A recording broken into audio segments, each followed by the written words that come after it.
ಅನೇಕ ಬಾರಿ ಕೆಲವರಿಗೆ ರಾತ್ರಿಯಲ್ಲಿ ಹೆಚ್ಚು ಬಾಯಾರಿಕೆಯಾಗುತ್ತೆ. ಇದರಿಂದ ನಿದ್ರೆಗೂ ತೊಂದರೆಯಾಗುತ್ತೆ. ರಾತ್ರಿ ಹೆಚ್ಚು ಬಾಯಾರಿಕೆಯಾಗೋದು ಸಾಮಾನ್ಯ ಅಂದುಕೊಳ್ಬಾರದು. ಇದು ಗಂಭೀರ ಆರೋಗ್ಯ ಸಮಸ್ಯೆಯ ಲಕ್ಷಣವಾಗಿರೋ ಸಾಧ್ಯತೆಯೂ ಇರುತ್ತೆ. ಹೀಗಾಗಿ ರಾತ್ರಿ ಬಾಯಾರಿಕೆಯನ್ನು ನಿರ್ಲಕ್ಷಿಸೋದು ಸರಿಯಲ್ಲ.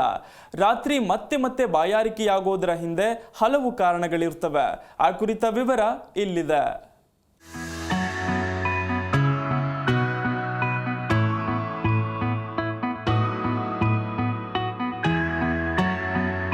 ರಾತ್ರಿ ಮತ್ತೆ ಮತ್ತೆ ಬಾಯಾರಿಕೆ ಆಗುವುದರಿಂದ ಹಿಂದೆ ಹಲವು ಕಾರಣಗಳಿರುತ್ತೆ. ಇದು ಕೆಲವು ಗಂಭೀರ ಕಾಯಿಲೆಗಳ ಸಂಕೇತವಾಗಿರಬಹುದು. ಉತ್ತಮ ಆರೋಗ್ಯವನ್ನ ಕಾಪಾಡಿಕೊಳ್ಳಲು ರಾತ್ರಿ ಬಾಯಾರಿಕೆಯನ್ನ ಲಘುವಾಗಿ ಪರಿಗಣಿಸಬೇಡಿ. ರಾತ್ರಿ ಬಾಯಾರಿಕೆಯಾಗಲು ಹಲವು ಕಾರಣಗಳು ಇರುತ್ತೆ.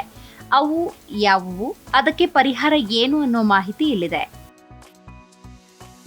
ಅನೇಕ ಬಾರಿ ರಾತ್ರಿಯಲ್ಲಿ ಹೆಚ್ಚು ಬಾಯಾರಿಕೆಯಾಗುತ್ತೆ. ಇದರಿಂದ ನಿದ್ರೆಗೂ ತೊಂದರೆಯಾಗುತ್ತೆ. ರಾತ್ರಿ ಹೆಚ್ಚು ಬಾಯಾರಿಕೆಯಾಗುವುದು ಸಾಮಾನ್ಯ ಎಂದುಕೊಳ್ಳಬಾರದು. ಇದು ಗಂಭೀರ ಆರೋಗ್ಯ ಸಮಸ್ಯೆಯ ಲಕ್ಷಣವಾಗಿರೋ ಸಾಧ್ಯತೆ ಇರುತ್ತೆ. ಹೀಗಾಗಿ ರಾತ್ರಿ ಬಾಯಾರಿಕೆಯನ್ನ ನಿರ್ಲಕ್ಷಿಸೋದು ಸರಿಯಲ್ಲ. ರಾತ್ರಿ ಮತ್ತೆ ಮತ್ತೆ ಬಾಯಾರಿಕೆಯಾಗುವುದರ ಹಿಂದೆ ಹಲವು ಕಾರಣಗಳಿರುತ್ತೆ.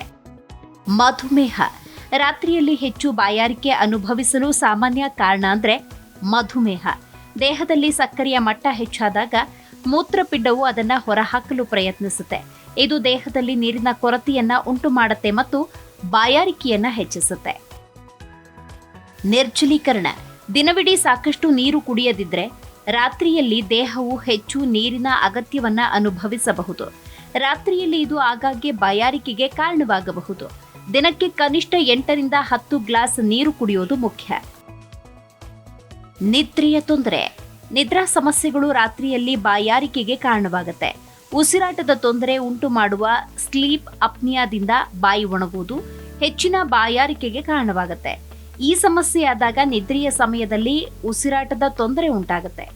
ದೇಹವು ಸಾಕಷ್ಟು ಆಮ್ಲಜನಕವನ್ನ ಪಡೆಯದೇ ಇದ್ದಾಗ ಬಾಯಿ ಒಣಗಲು ಪ್ರಾರಂಭವಾಗುತ್ತೆ. ಇದು ರಾತ್ರಿಯಲ್ಲಿ ಆಗಾಗ್ಗೆ ಬಾಯಾರಿಕೆಗೆ ಕಾರಣವಾಗುತ್ತೆ ಮತ್ತು ನಿದ್ರೆಗೆ ತೊಂದರೆಯಾಗುತ್ತೆ. ಸರಿಯಾದ ಚಿಕಿತ್ಸೆಯಿಂದ ಈ ಸಮಸ್ಯೆಯನ್ನ ಹೋಗಲಾಡಿಸಬಹುದು.